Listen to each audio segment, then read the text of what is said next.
a surreal experience to ride this up in the Himalayas, because that is where a lot of you would be riding it.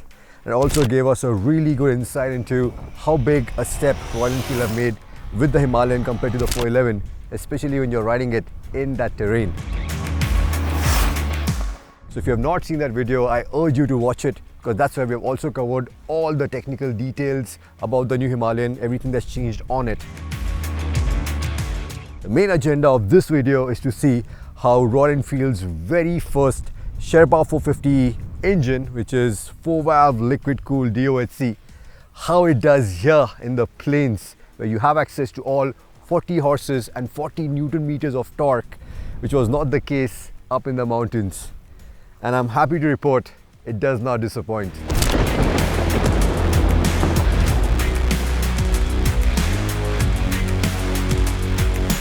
On the right stretch of road, this will go on to clock well over 160 kilometers an hour. What is even more impressive though is how it gets there.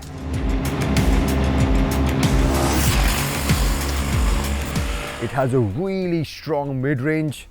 It really gets going around 4,000 RPM, and it stays strong right up to its rev ceiling, which is exactly what you want on a touring motorcycle, especially when you're touring with a pillion and luggage, because now it no longer feels like it's running out of breath in the higher revs, and even overtakes, even the 5th and 6th gear, are an easy affair because of the strong mid-range.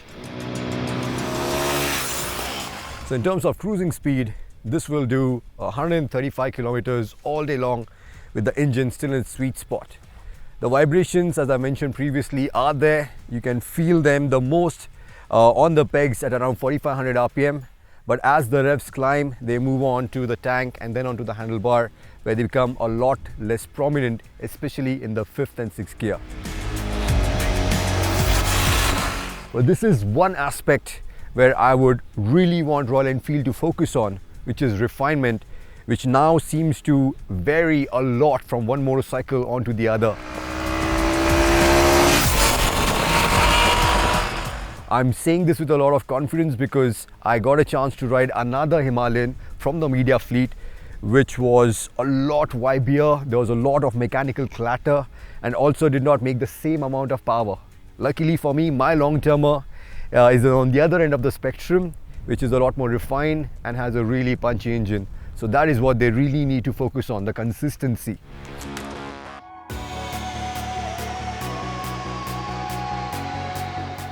Another thing which you would love on the Himalayan when you're cruising on the highway are the ergonomics. They are so comfortable both for the rider as well as the pillion. I'm 5'11". Interestingly, I kept switching to the taller 845mm seat option because I felt it was roomier and more comfortable for the longer hauls. And even for the pillion, as long as you dial in the right amount of preload, which will prevent the shock from squatting, it will help maintain comfortable ergonomics from the seat to the pegs for the pillion, because also in terms of padding, they are designed for the longer hauls. I'm not 100% sure, I can't comment on the lower 805mm seat, because I'm not sure how comfortable that will be, because it has thinner padding compared to this one. And for sure, I'm looking forward to trying out the taller windscreen that Royal Enfield have come out as part of the accessories for the new Himalayan, because this one is okay for slower speeds, but at higher speeds, it doesn't provide you the best protection from wind blast. The one thing that you will appreciate at higher speeds is the massive strides that Royal Enfield have made in terms of braking on the new Himalayan, which has long been the Achilles heel of the 411. And that is mainly down to the bigger disc at the front and the back. You have sintered pads, you have steel braid lines, and of course the dual compound tires from Seat, which helps you put the anchor down with confidence on this 196 kg juggernaut. Then you have this tank. It's 17 liters, it's bigger, which should help you eke out a range of at least 350 odd kilometers. And then of course you have the suspension, which continues to impress even on the highways. Just gobbles up all the undulations. Even the damping at higher speeds is very, very impressive. and I'm still trying to wrap my head around how the same setup, which provides such fantastic ride quality, also helps the Himalayan to be such a hoot also on the twisty bits.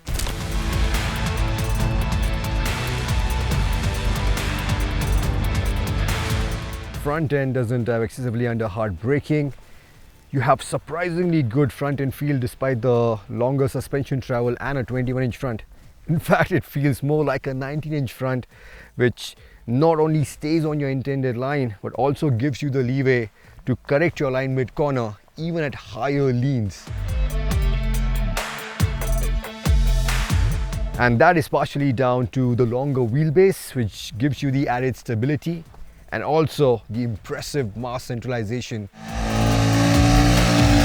And while I'm yet to test the Seats in the wet, they were more than up to the task in the dry. One time that you will feel its 196 kg curve weight is when you pick it up from the side stand. I don't know why the side stand allows this much lean. You'll also feel the weight when you're moving it in your parking lot and when you're taking U-turns. That's when the motorcycle will feel top heavy. But once you set it in motion, it hides the weight quite well, and with the leverage of the wide handlebar, it's quite easy to slice through traffic. If you do get stuck in traffic, also the heat management is not so bad. The engine heats up similar to other motorcycles in this category, and as soon as you get moving, the temperature comes down immediately. But the one thing which you will take some time to get used to is the lack of low end grunt, which the 411 was renowned for. Because it's nigh impossible to ride this motorcycle in the third gear and potter around in the city without having to feather the clutch continuously. You have to keep the engine above 2500 RPM as there's nothing below it. And that's when you also wish that the slip and assist clutch was a little bit lighter, and both the brake and the clutch the levers were adjustable for reach.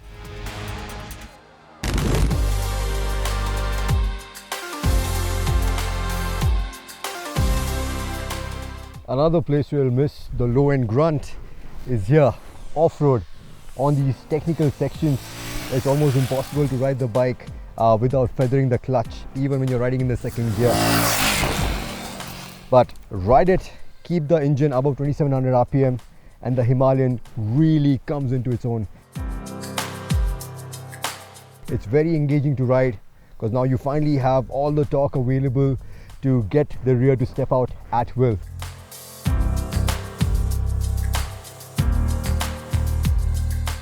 But at the same time, this is also one of the easiest, most forgiving ADVs to ride because of the long wheelbase, because that gives you enough and more time to react even if the rear comes around unexpectedly.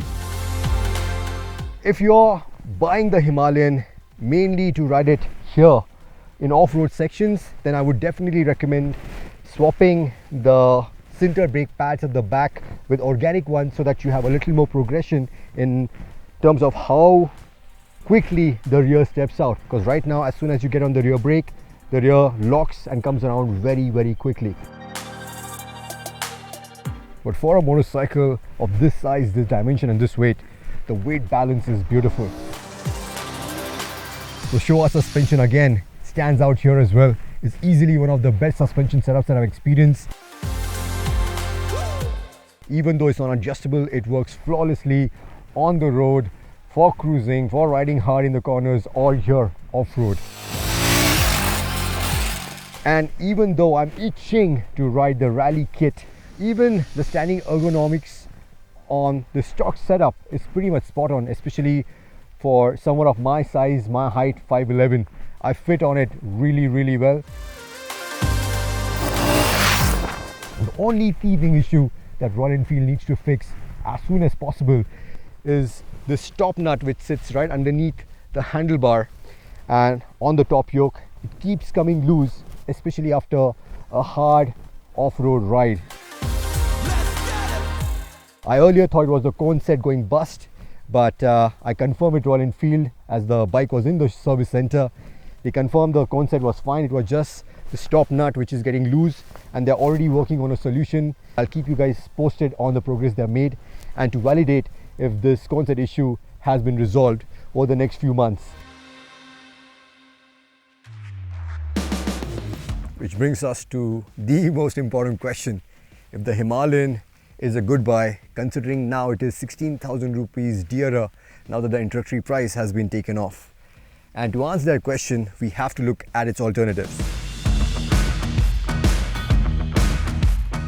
So if you're essentially a tourer and are also looking for a bike which can double up as an everyday bike, which has good poke, then I think the Triumph Scrambler 400X is a better option because it is comfortable, it is refined, the engine is really punchy, you get traction control, not to mention how amazing it looks. It has the best fit and finish in class, while at the same time being 22,000 rupees cheaper than the Himalayan.